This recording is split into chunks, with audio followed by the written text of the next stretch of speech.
previously during the investigation. These puppies are making me go to another town in the boondocks again. I didn't think you'd keep me waiting in the rain for so long. Welcome to Greenville. I'm the sheriff, George Woodman. Call me George. There's definitely something in this town. Do you feel it, Zach? My coffee warned me about it.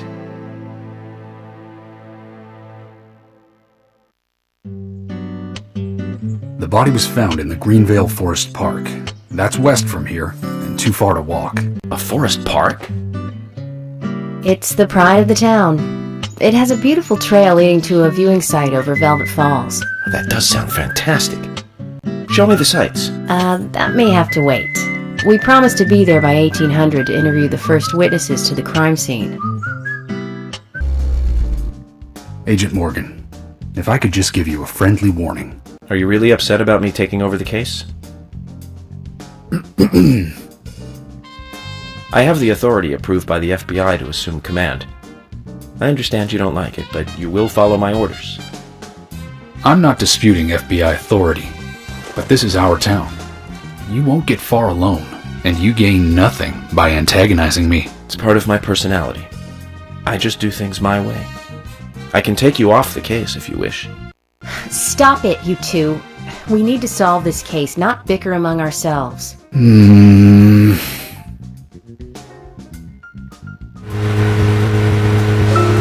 Anna's body was discovered by the woodsman Jim Green, along with his two grandchildren, Isaac and Isaiah. What were they doing in the forest? Just their daily routine. They found Anna's body during a morning walk. So you've talked to them already? Not officially. Not yet. Not yet. Are you out of your mind? You haven't interviewed them yet? Agent York, that tone is hardly appropriate. We were given orders to wait for you to arrive. Orders by who? A man called Abrams from the FBI. Robert, is it? No, Bob Abrams. I did tell him to stay out of it. It's always tough to have a meddling boss, huh, Zach? I thought you knew, Agent Morgan. Don't worry about it. We may not have taken official statements, but we got all the information we need. I can fill you in right now if you'd like. Thanks, George, but that won't be necessary. I want to hear the details from the witnesses themselves, firsthand. I just can't believe that the children had to witness the crime scene. They may be traumatized. You'd better do this carefully. Don't tell me you get nervous talking to children, Emily. Not at all. That's not what I meant. Then what did you mean? Just forget it.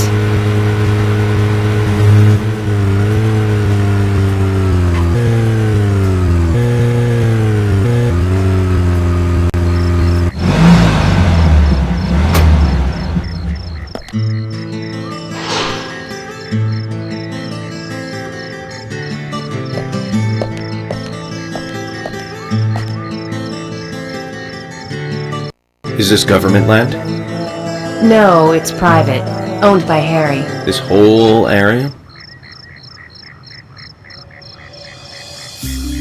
That's right. I'm sure I mentioned that he owns pretty much the whole town. He used the money left by his father to buy up most of the town. Many town residents live on his land. Zach, did you hear that? This entire park. A rich man's personal playground. These country rich folk are amazing. It all looks very well kept, too.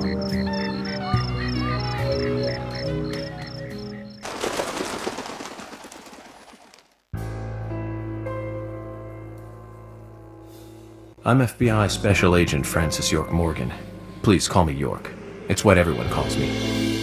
And you are Jim Green? That I am, son. I keep these woods.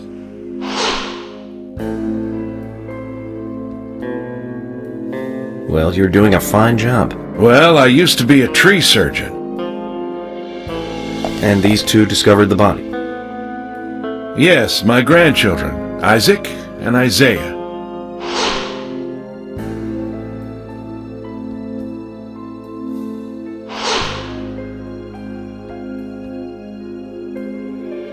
Zach, you see that? Twins. Just like in my dream. We gotta keep an eye on these two.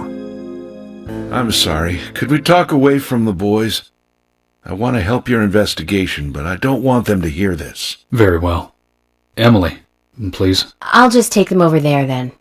Thank you. Hold on. Don't do anything without asking me. These children were the first to witness the crime scene. I want to talk to them. Come on, they're just kids. They have no idea what really happened to Anna. That doesn't matter. You agree with me, right, Zach? How heartless. Do you ever think of other people's feelings, ever? Emily's right. That's stone cold, even for the sake of investigation. Children see things in pure, simple terms. They may have seen something we adults would never spot, and they are here at our request as well. We could at least chat with them and see if they want to make a statement. Are you serious? I never joke about matters like this. Oh my god. Don't worry. They aren't as fragile as you think. Look at them, standing so upright there.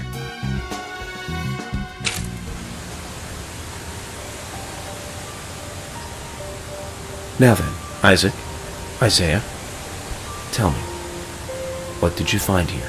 Anna, she was so pretty. She had a red dress on. Her hair was shining. Bright gold hair. There were lots of animals around her. Squirrel, weasel, and a snake. A real snake. We didn't know until then. But we know now. Anna was the fairy of the forest. She was a goddess. She smiled when she saw us. She looked so happy. That's right, Isaiah. She was a fairy. A goddess. I'm sure she is playing with those animals even now. Of course she is. Yeah, of course. Most useful information, boys. Well, Emily, you can take them now.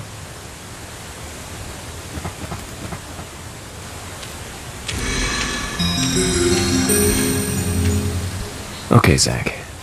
This is where Anna's body was. And that means our unsub, our unknown subject, was here too. So, what happened here?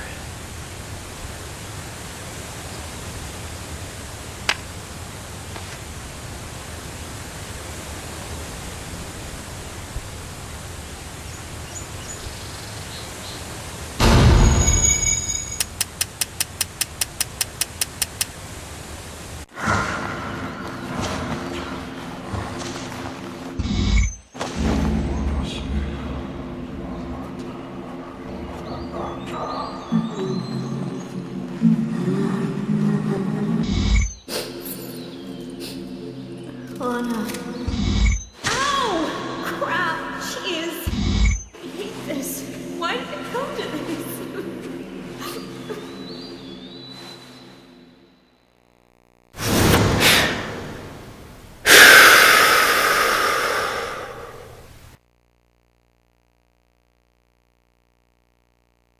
Zach, something is still missing. We need more clues.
I haven't seen one of these in a long time. It's upside down. I guess this is meant to be an anti-peace sentiment then. These holes on the ground were made by high stiletto heels all around here. And this depression here, Agent Morgan, I see what happened here. He hung her from the tree and put on her shoes. He was really enjoying it. A sicko. And he knelt down. And disgusting.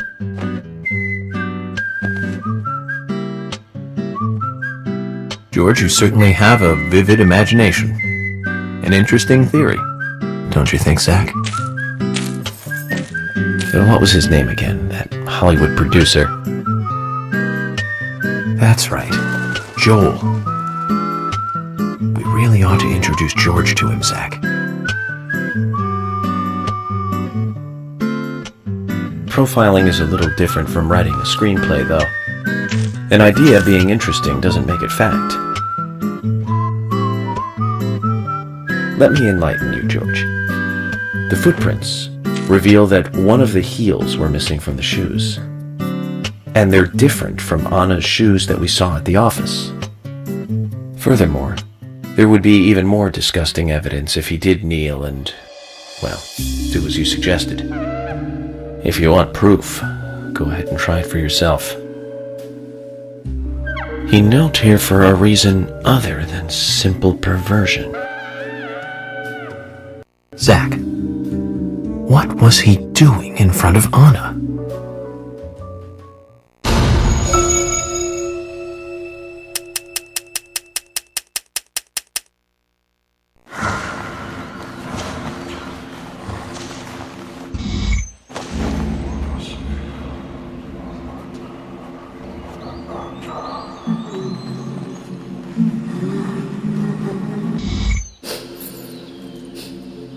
Anna. Ow! Crap! Jeez! I hate this.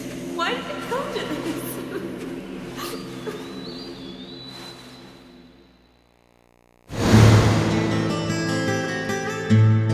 Now I get it. He was kneeling to pray in front of her. Just like the twins said. She was a goddess. The unknown subject, offered prayers to his body.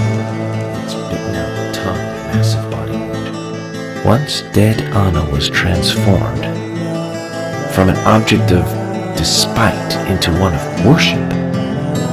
So who is Miss Stiletto Heels? The steps are close coming up to the body, and then farther apart going away. There was a reason to hurry away then. That settles it then, George. Miss Stiletto Heels is a third party here. She's not the murderer. No one runs away from an object of worship. She could be another victim who was with Anna. Or perhaps an accomplice who fled for some reason. She is also one who took whatever it was Anna was holding on to in her hand. But why? Why did she leave her here? Only Miss Stiletto Heels knows the reason for that. She might know something about the man with the reversed peace mark, too.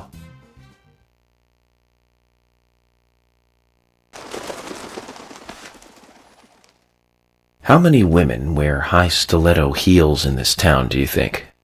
Oh, I should think most of them have at least one pair. I do too, before you ask. But nobody would come all the way out here wearing them, except maybe one person. Don't keep me in the dark, then. Who might this elegant lady be? Diane, the owner of the art gallery. But she's out of town for a big art auction.